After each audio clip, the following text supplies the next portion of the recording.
The nutrients are in the animal protein itself, not the animal fat. Maria Emmerich, and we are catching up over Zoom. Someday we'll catch up in Hawaii, but right now I'm so glad to connect with you before you head off to Bali for your amazing retreat. And I just want to introduce the audience to you and the great work that you've been doing for so long. Take it away and tell us how you got into this game, writing the prolific amount of books and ebooks and wonderful resources on your website, and marching along, helping people get healthy. Well, first, I just want to thank you for having me on. It's an honor to be here.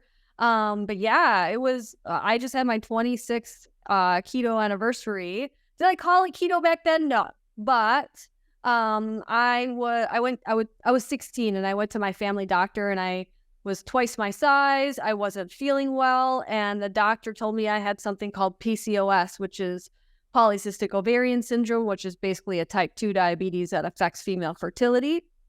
I was given a prescription for acid reflux. I was given a prescription for IBS, and I was given a prescription for depression. And I looked at these prescriptions and I was like, I don't really want to take these, right? And as fate had it, I took my dog, who was a beautiful golden retriever, to the vet that same week because she was losing patches of her hair. And the first question the vet asked me was, what are you feeding her? And it was a question that my doctor never asked me. It was the cards I was dealt in life, because my grandpa had diabetes, my cousins had it. Like, it was just like, oh, you just get it, right?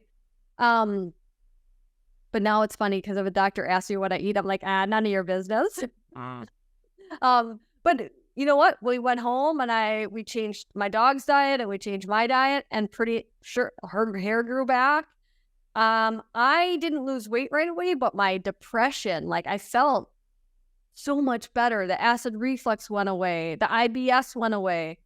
And I didn't want to live off of chicken breast and broccoli. I was like, ugh, gross. So I just started recreating some of my favorite foods into, exotic, low carb, healthy recipes. And I just kept them like a secret. I didn't do anything with it. But I met my husband when I was only 17, and I told him I probably can't have my own kids. He's like, that's all right, we'll adopt or whatever. And I was like, awesome, So we started adopting 2 children, and I went to school for nutrition and exercise physiology, but I was a rock climbing guide because I just was going to be a stay-at-home mom, right?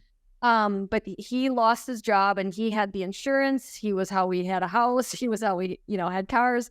Well, he lost his job, and if you know anything about adoption, every dollar you put into adoption goes back to zero if you lose insurance and a job and all that, because they have to redo their work, because that's what they're checking up on your insurance and your job and all that.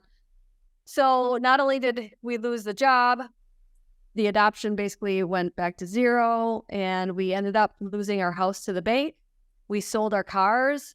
And someone said, Maria, why don't you put your recipes together to raise money for your adoption? And so I was like, hey, that's a really good idea. And so, no lie, Brad, I rode my bicycle to the library because I didn't even own a computer. I was so poor. And I just put my love into that. I started a blog, which was when blogs first started. I was like, nobody's going to read this, but I'm going to start a blog. And I started blogging my recipes. And before you know it, like, Halle Berry has my books, and it's like, what? Like, this is so cool. And to put love into writing something for my boys, like, I love them knowing that story, because at the time I was pretty depressed, and my mom said, oh, Maria, your kids weren't born yet. And I was kind of like, angry. I wanted to punch people in the face because they was like, everything happens for a reason, But it's so true. Like, if my kids are super cool, and they were worth waiting for. So this story starts 25 years ago, where there was no such movement, and you took it upon yourself, I guess inspired by the golden retriever changing diet. And so was this like a personal experimentation? Did you have any resources or support to kind of turn the corner there? Well, at the time, I worked at a coffee shop where I would go before high school. I would go to the coffee shop and I would make the scones and the muffins and the cinnamon rolls. And then I'd go to school. And then after school, I would go back to the coffee shop and whatever didn't sell, we would close about 5:30. Whatever didn't sell, I got to go home with. So I was making extra cinnamon rolls just so I would have dinner. And I'm not kidding. And there wasn't the internet back then, but I did research and I found out what causes PCOS, because that's like shocking to hear you can't have children at 16. What causes PCOS? Excess caffeine, sugar, and carbohydrates. So like, ooh, I gotta change my whole life, and because that's what I was living off of. And so Atkins was very popular back then. So, cutting out sugar, carbohydrates, and caffeine, I was like, okay, it sounds like Atkins. So I just kind of, went off of that basis. And now it's, what we call keto, which is, who knew it was going to be popular? I was this crazy woman that people just thought I was crazy, but they also saw the results people were having and they wanted in, like I never once paid for advertising. It was just all word of mouth. And it worked really well for, my books and my services. Yeah. So, I mean, this all started, you're pretty young, 16. You started turning things around. And then when did you start the blog and try to formalize what you were doing for fun? So I went to college for nutrition and exercise physiology. And so it was when I was, going through that, because I was pretty upset at everything they taught me in school. Like, it's funny. My alma mater asked me to speak, and I said, I just want you to know that what I speak about is exactly opposite of what the professors are teaching, and I just want you to know that, so there's not, a big hubbub, because it's a small town. I still live there in Wisconsin, have sometime, and they're like, yeah, we don't want you to speak, and I was like, wow. Okay, yeah, that was okay. But yeah, it was probably, is my blog 14 years old now? And so it was about 14 years that I wrote that first book. Yeah, it was just, I think people were frustrated with the standard American diet, and they wanted to feel better. And it was the first time, we were hearing that grains are bad for you, like, what?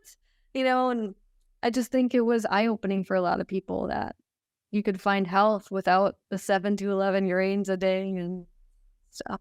I wonder if you were particularly sensitive or particularly overboard working in the coffee shop, where at age 16, usually, most teenagers are running around with pretty crappy diets, but they're slightly to significantly more resilient.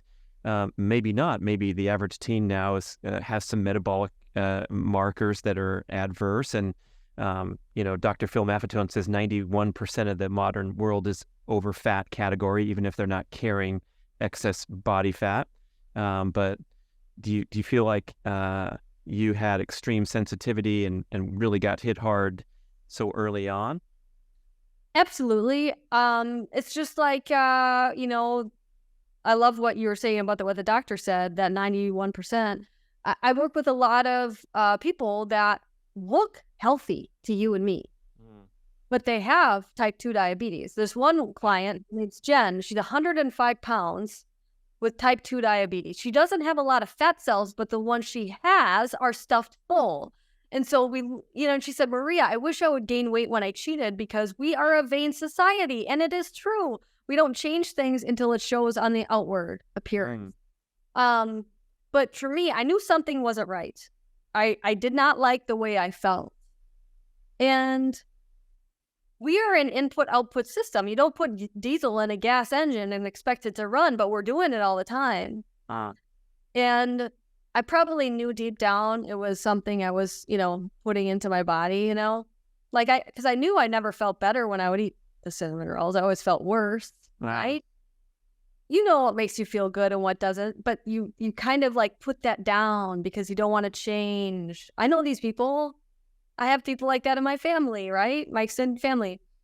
But I'm grateful that I learned at that young age, because now my friends are in their 40s and they're like, help, because they were the same friends. Because I was always an athlete. I was on the swim team. And after swim practice, they would all go to Tasty Treat, which is the ice cream shop in town. And I would just say, no, I'll check you guys later. Because I just knew, I'm glad I realized at a young age, I can't get away with that.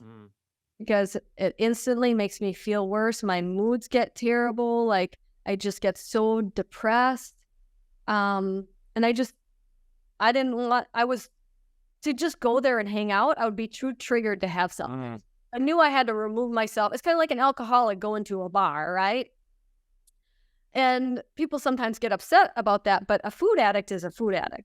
I feel that that's almost harder than cutting alcohol or drugs, because you can avoid that situation. You cannot avoid food. Right, black and white, yeah. Yeah, you have to decide every day what you put into your mouth, and it's a hard decision. And so avoiding the Tasty Treat at that young age, like, it's hard to change habits when they're 40 years old, but they're younger. When you're younger, it's much easier. And that's why I try to teach parents, you are in charge. Your kid does not have a license. They don't have any money. They eat what you bring them. It's true. Yeah, Sarah Fragoso said that at a lecture she gave at our retreat. And someone asked, well, do your kids eat paleo too? And she goes, of course they do. I make the meals, I buy the groceries. And then I accosted her backstage. I'm like, come on, tell me the truth. Are you serious? How the heck do you do that? Because I'm fighting this battle every day. And the kid comes home from carpool with, a packet of jujubes because the other driver stopped off at 7-Eleven. And I did fight a royal battle with my kids, because the culture, the society, everything's so ingrained that this is okay and routine and customary. And therefore, I think that's a good point. Like, it's harder to extricate from food addiction because it's everywhere, and no one's, shaking their finger at you or pulling you over on the side of the road. I don't think it will ever be in the dictionary, food addiction, because everybody who is in power also has a food addiction. They don't want to give that stuff up either. Oh. It's true. And I mean, most people are addicted to food, and whether they want to admit it or not, like, if you ask them to give up their favorite thing, they probably won't, I don't know. How old are your kids? They're 25 and 23 now. Oh, geez.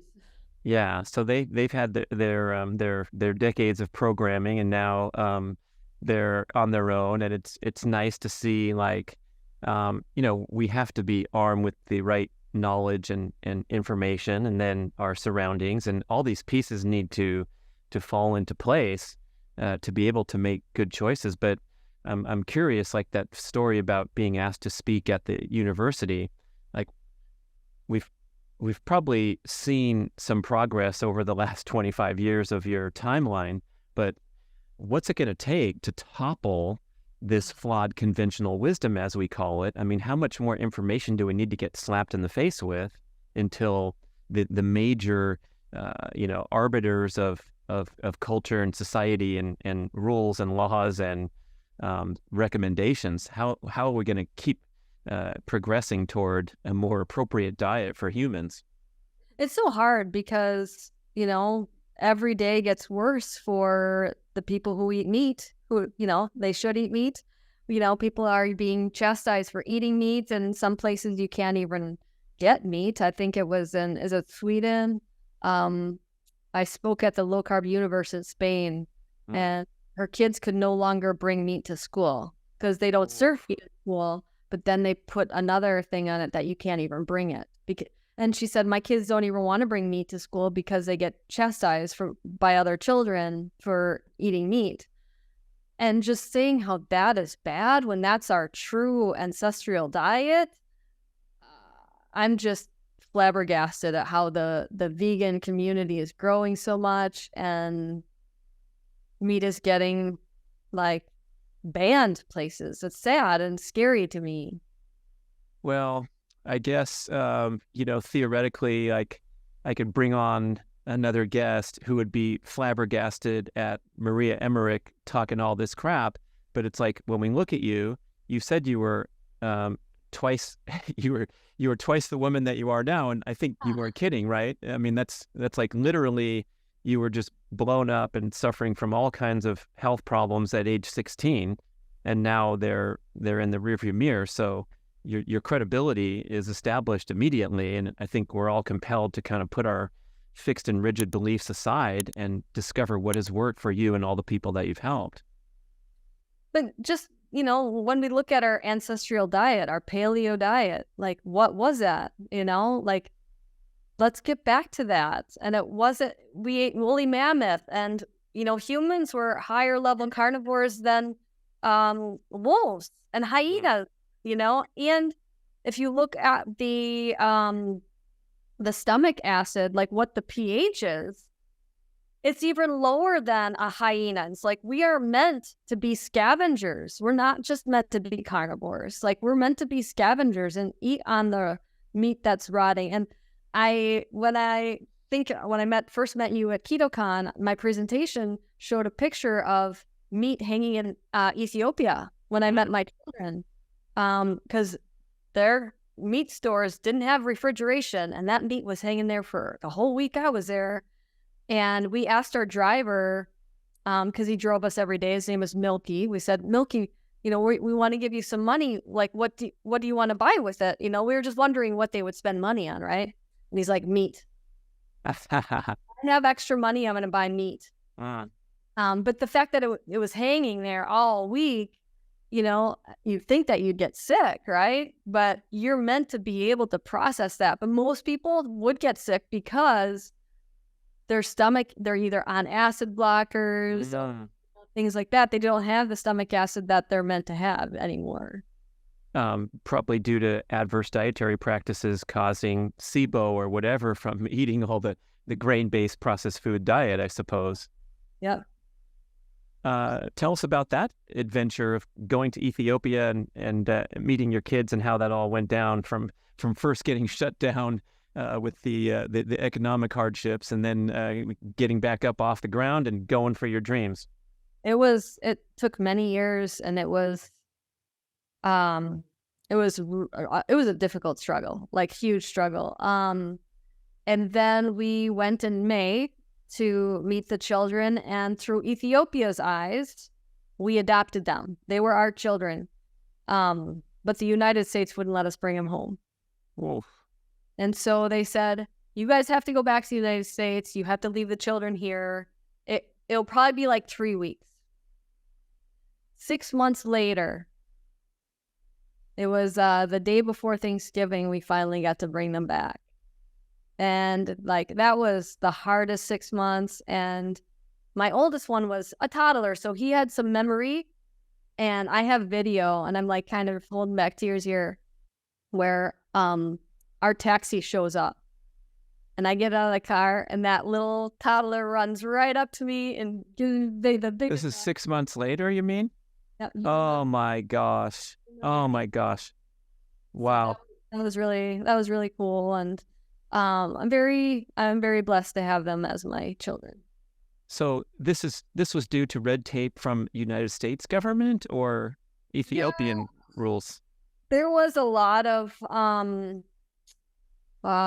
maybe black market adoptions that were happening, where they just weren't sure, because our youngest one was left by a statue.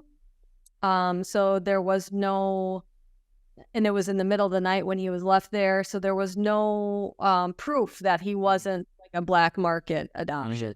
So there was just a lot of like red tape we had to go through. But I met my oldest, I met his birth mom. And I'm very short, very, very short. And she stood about this high on me. Her head was up high. She was very, very small. And it was very emotional. I want to take them back someday to show them where they're from. But right now it's not very safe, because we all know like Ukraine and Russia and all that drama. But the same thing's happening in Ethiopia, but nobody talks about it. Oh, wow. So it's not a very safe place to go right now. Someday. Okay. Yeah, someday. So even today, a willing couple interested in adopting, it's still really difficult and takes years of ordeals? Well, it's all random, like we chose Ethiopia for a variety of reasons. We know people from there. It was kind of a near and dear place to us, so we chose that. Now you can't adopt from there at all. Mhm. Um, like if you know somebody, like I had a friend adopt, they're like a cousin that they, needed a home. And like it can be very easy, but it can be a big struggle. It's very like they get very personal. Like you have to talk about every illness you've ever had, every illness your brother had, your, brother-in-law, this and that. Like you have to do an extensive dossier about everybody in your family. It's very invasive, but Mm. that's fine. It's worth it. They just want to, I guess, make sure that you're the right. And every country has different rules. Like, in China, you can't be over so much percent body fat. The Yeah, parents, you mean? yeah. That like being overweight would make you a worse parent. Wow. Which I do not believe that. But there's some really random rules for every country. So, like, if you have ever had cancer, they'll probably deny you. Oof. I know, which I don't think is fair either, as if you'd be a bad parent. But Well, maybe we'll see some revolution in that space too. I hope so, because if they make abortion illegal, like they better make adoption much easier because there's gonna be a lot more. It's, yeah. Putting it out there, it's true. It's true.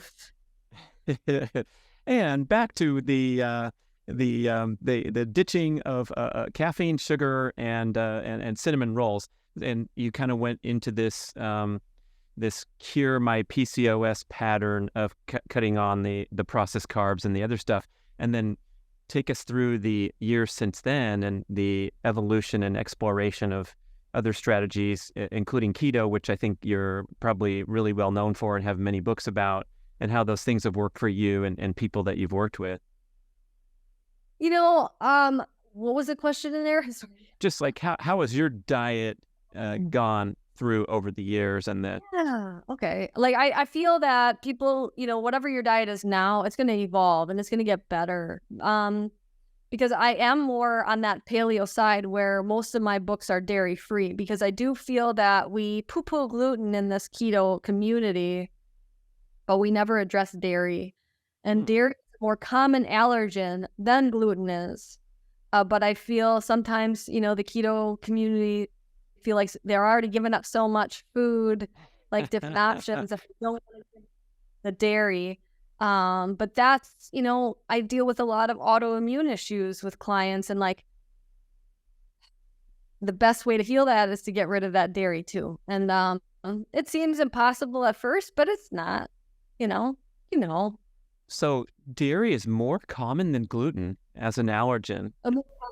Yeah, especially, maybe it's because, my children are from Africa, and in Africa, dairy is not very well tolerated at all.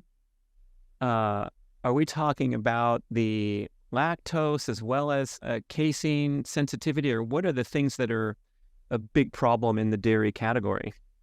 Well, if it's an autoimmune response, I would say it's the protein in the dairy, Oh, the casein. But, the lactose, the sugar, there's definitely lactose intolerance, but, the casein is the protein that has a lot of studies showing that it's a more common allergen than gluten in the entire world. Maybe it's not in the United States, but over, the whole world.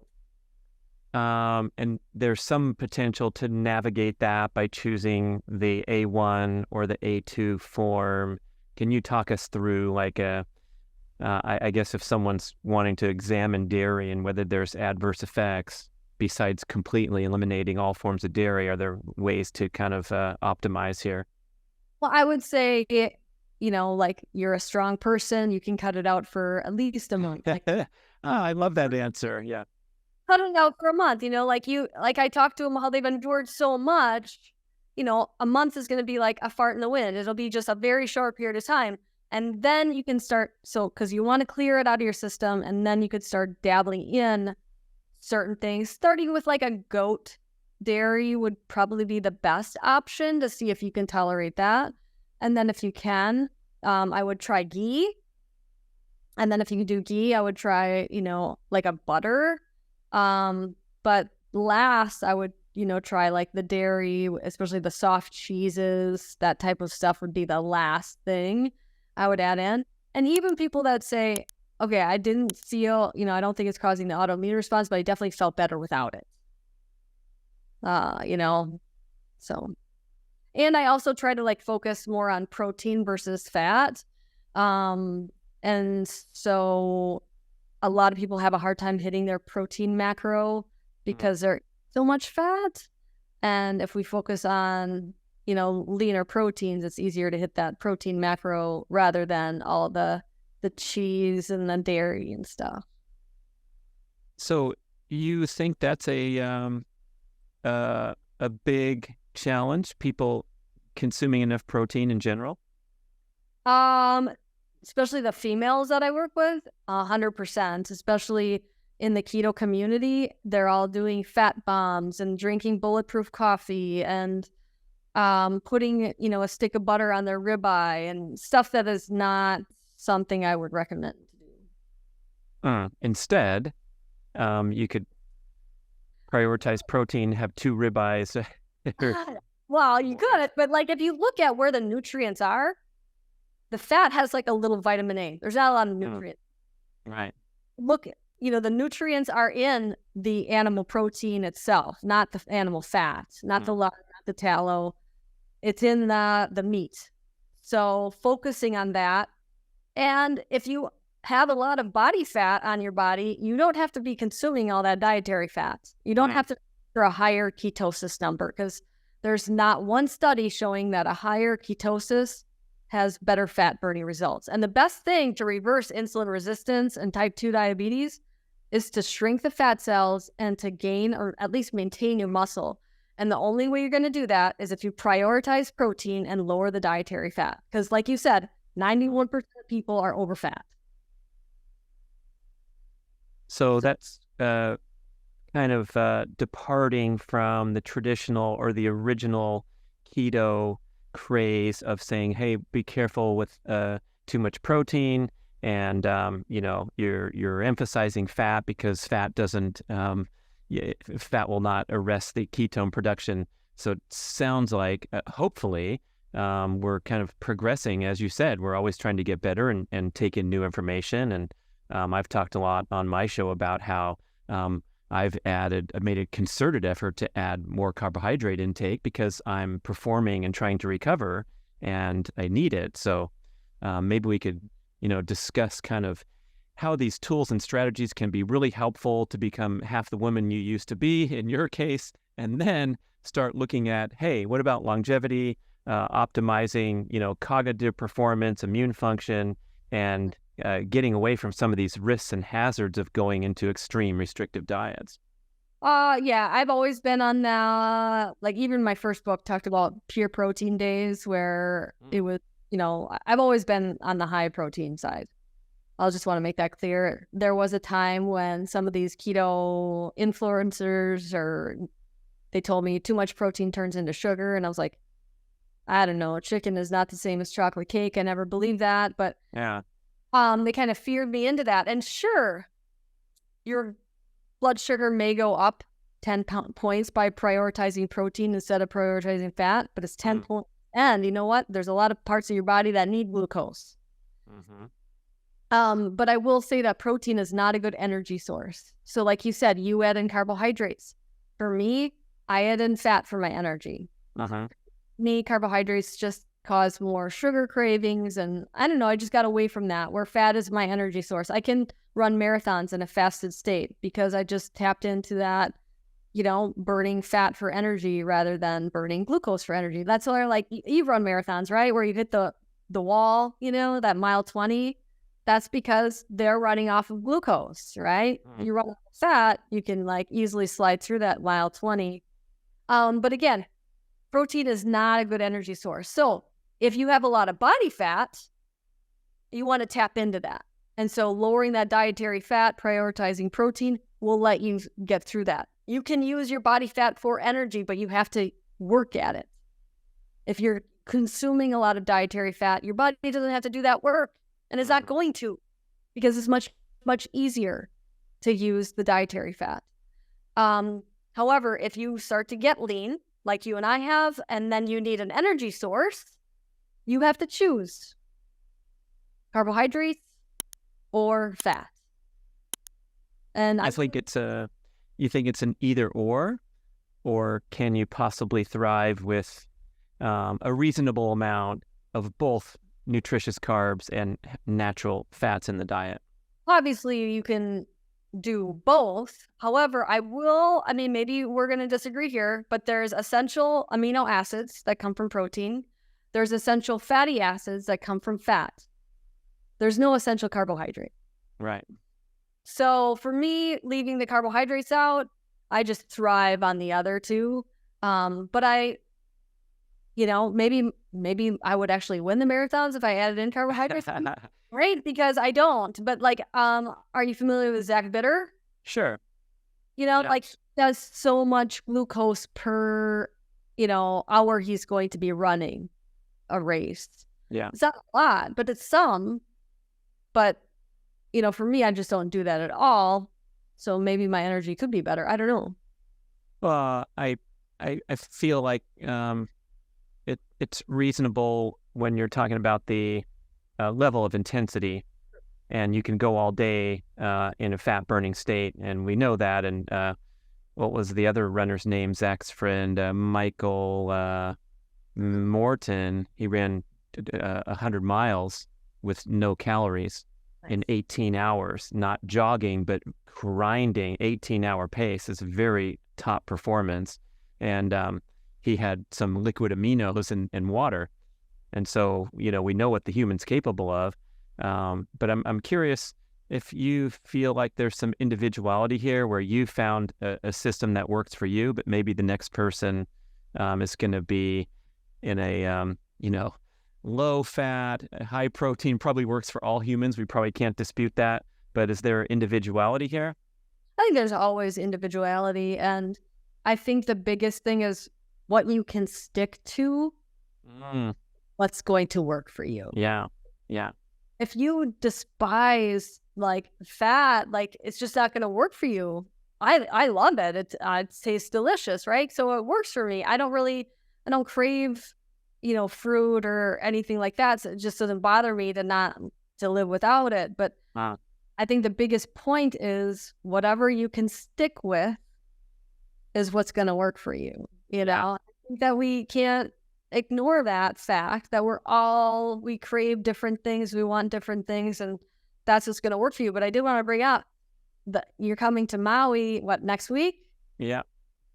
And they're pretty much gone now, but the humpback whales, they come to Maui, and specifically because we have a very shallow, it's called the nursery. It's a great place for them to come and mate and have their babies. They don't eat anything the whole time they're here. The only whales that do are the babies. They'll have breast milk. But they fast for months while they're they come to Hawaii. There's no food for them. The water's too clear. But then they'll swim back up to Alaska where they'll bubble net and eat lots. But the fact that they're, basically keto whales, I think is so cool because they're fasting that whole time.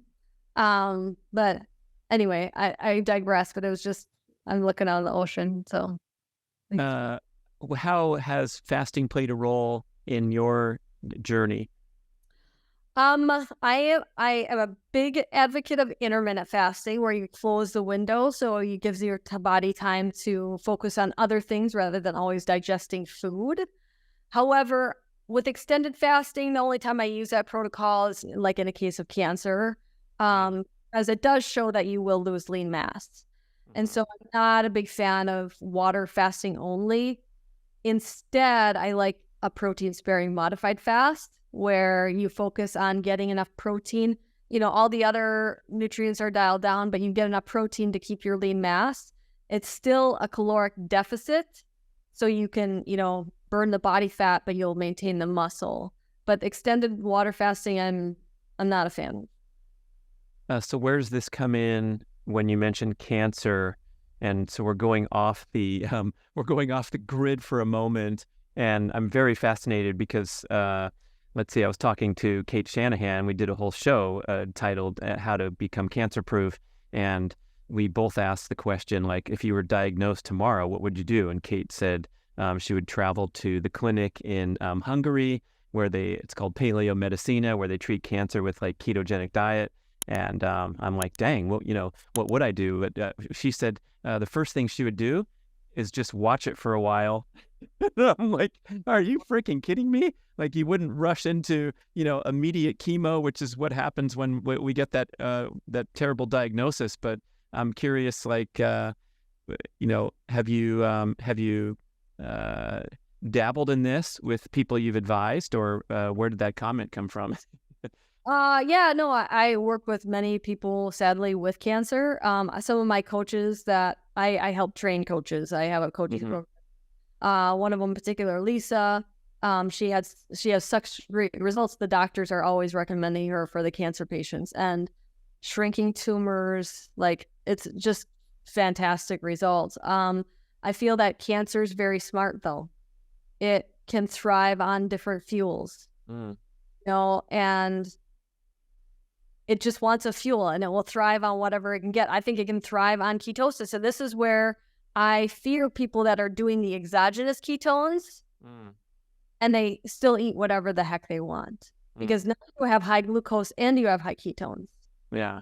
I think that's a recipe for disaster and cancer, So I think that lowering the fuel sources of all states can be very helpful. But I recently went to Mexico to do stem cells. Oh, wow. It's a stem cell hospital that does a lot with cancer patients. There's a whole ward of cancer patients. And this is what bothered me. They fed us, I was there for a week, and they fed us, and it was vegan food, and it was always served in a hot food in a plastic container. And to me, like, some molecules there. Thank you. I know. I was like, I'm not touching that. I'm good. And they're like, well, you have to eat something. I was like, I was fine. I ended up, eating when I would go to the hotel and stuff. It was fine. But it was just interesting how they didn't address all of the plastics leaching into the hot food. And like, that just bothered me. I was like, oh, geez, I don't know. What was your inspiration to go get stem cells, and how did you feel about the effects? Are you familiar with ankylosing spondylitis? Don't think so. Sorry. That's okay. I don't want to cry on you, B.rad. It's all right. My most people know my husband suffers terribly with it, and that's why he does the carnivore diet, because it helps manage a lot of the pain. But what ankylosing spondylitis is where, you have a nice, beautiful back that bends and curves and all this, right? Well, it's where the joints calcify and turn to bone. And at this point, his whole back is fused to bone. So his back is he's hunched over, and he can't turn his head or anything, because it's all, we're so blessed to be able to move. And that's why, like, some people are like, oh crap, I have to work out. I'm like, I get to go work out, because I know how he wishes he could move, Long story short, I want him to do it. And he's like, I don't know, like, you go do it. Tell me what it's like. And I was like, I'll go in a heartbeat. So I did. Nice. But I also had one-on-one with the doctor, and they do have positive results with autoimmune issues and the autoimmune response going down. But to reverse the calcification of the body, they're like, I don't know. There's other treatments. And so they gave me a list of other treatments to do and stuff. But it was definitely like a very interesting, eye-opening experience, for sure. So back to the hot tip for cancer. Your strategy is to minimize caloric intake, I suppose, as part of the battle. And anything with the macros there, or? Yeah, I would lower the protein, most likely, to not signal the mTOR as much. I mean, you want mTOR for muscle building, but at that point, I don't think building muscles going to be my priority. It's going to be like focusing on the cancer. We have seen promising results with lowering that protein amount. But again, you don't want anything to be too high, ketones or anything. But I think that's why your body often gets nauseous and doesn't feel like eating. I think it's nature's way of saying, you got to stop fueling this fire going on in the body, you know? So I guess, you know, that, and I would probably just hang out on the beach a lot more and enjoy life, right? Try to get the immune system going. And obviously it's not sustainable to starve yourself for forever, but I guess in that initial 90 days or however long you're in a sort of a crisis situation where you're trying to deal with something, that would be your favorite strategy. Yeah, I'll have to listen to that podcast to find out her tips. And then back to you're mentioning you said folks like you and I, where we have we're lean, we're fit, and all that. Do you feel like there's kind of different sets of decision-making parameters when you hit that fork in the road, where a lot of people are in this game with the goal of losing excess body fat? That's probably the number one reason for people to modify their diet, transform their lifestyle, versus someone who, let's say, has healthy metabolic markers. Are things going to look differently down those various forks? Yeah, I mean, I have a free macro calculator, and everybody's always like, well, I lost 20 pounds, so I have to redo my macros? Because it's a free calculator. You can do it as many times as you want to. But if you use the macro calculator, your protein isn't going to change, because your lean mass, it's based off your lean mass. Hit your protein goal, the weight you lose should be fat. And so the protein macro won't change because your lean mass is the same. What's going to change is the calories, the dietary fat, and carbohydrates. And again, you can play with which one you want to increase, right? But that's where people always ask me, like, what's a day of eating look like for you? And it's like, well, first of all, I'm not in a weight loss mode. I run the beach every morning. I lift weights every morning. Like, I take walks. I'm on the paddleboard. Like, I don't stop moving all day. So my caloric fat is much higher than what I would use for someone who is trying to lose weight. Right. So that's where, like, because everyone's like, I just want to do what you do. It's like, well, no, you don't, because we're different, you know? And my activity level is different than yours and all of that. So yeah, it's going to depend a lot on your activity level, how much weight you have to lose. Like we had Tyler, he was 500 and some pounds. And so he was in a metabolic crisis and he needed to those fat cells fast. He got away with a lot of protein sparing modified fast days a week. I don't recommend doing it all the time, just like water fast all the time. But he lost 100 pounds in 2 months. Like, that's unreal. Yeah. That's 20% of his body weight in 2 months. You know what's interesting though? Been at 570 pounds. He never once, he didn't have diabetes. He didn't have any insulin resistant, nothing. But that's where it's interesting. Like, gaining weight is a protective mechanism, right? Like, the more fat cells you have, that is going to protect you from getting type 2 diabetes. And this is why when people get like liposuction or something, you're more likely to get insulin resistance and type 2 diabetes because you don't have as many fat cells anymore. Yeah, and also compare contrast to that client you mentioned a while back that was 103 pounds but had diabetes, and you said that the fat cells that she had are all filled up. Which people, that's not a good scene, because then what happens is the bloodstream starts getting dumped with excess glucose, excess insulin. But maybe talk us through a little bit why maybe we shouldn't be as phobic of, you know, carrying a little extra body fat as a protective mechanism.